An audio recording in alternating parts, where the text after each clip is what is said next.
Good morning. This is Danny Van Leeuwen. I'm Health Hats. Today, we're going to talk about making choices, more about making choices. We've been talking on several broadcasts that we make many choices along our health journey. And there's many labels for this choice making. People call it informed decision making. Some people call it shared decision making, and others call it clinical decision making. So common to all three labels is that the decisions are based upon some evidence, research, when evidence is available. So remember that evidence says that under specific circumstances for certain groups of people, so populations or communities, choice A is more likely than choice B to lead to a desired goal or outcome. For me as an individual, sometimes it doesn't. And in spite of the billions of dollars we spend on research every year, most health decisions lack a supporting body of evidence. There's just too many decisions out there. And as a patient and a caregiver, I know that most of my health-related decisions aren't clinical. They involve my behavior. They involve my team's behavior, the environment around me, my genetics, my social circumstances, the community, and of course, luck. I prefer informed decision making rather than shared because I sort of bristle at the idea that clinicians are sharing the decisions with me. It implies an unfortunate power dynamic. But having said all this about informed, shared clinical decision making, I don't really care what team you use. It's about making the best choices we can. And I need help making choices. And I'm on a quest to make choices that are most likely to help me get to my health goals and make my medical problems go away or be more tolerable. So my quest is fairly disorganized, and it sucks much more energy than I prefer to use. So I'm always looking for resources. And when I say resources, I mean people, ideas, tools, testing spaces that help me become a better decider. So one of the things that I do is I sit on something called the Patient-Centered Clinical Decision Support Learning Network. This is a AHRQ. AHRQ is a federal agency for health and health research and quality.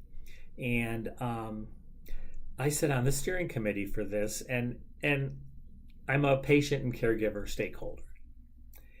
And I attended its second annual meeting this week. And the Learning Center is rolling out a resource center. And if you go to my blog, you'll see the links to all this. As you know, my blog is www.healthhats.com. Just look there at the bottom of the screen.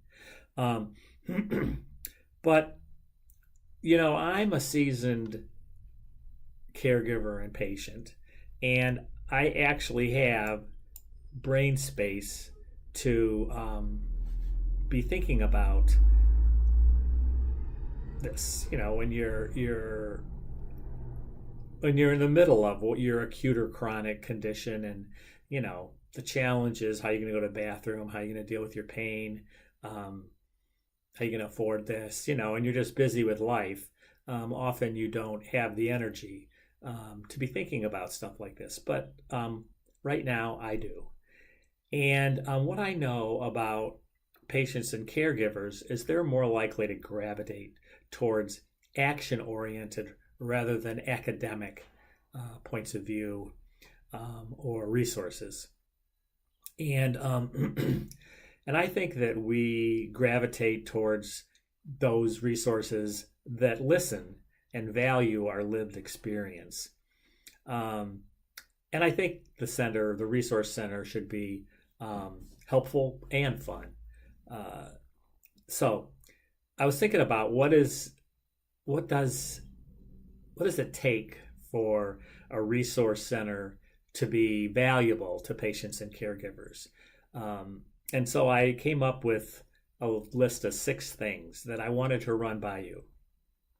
I think that I want a resource center that where I can find a network with other people and communities learning to participate in and advocate for informed decision making by patients' health teams.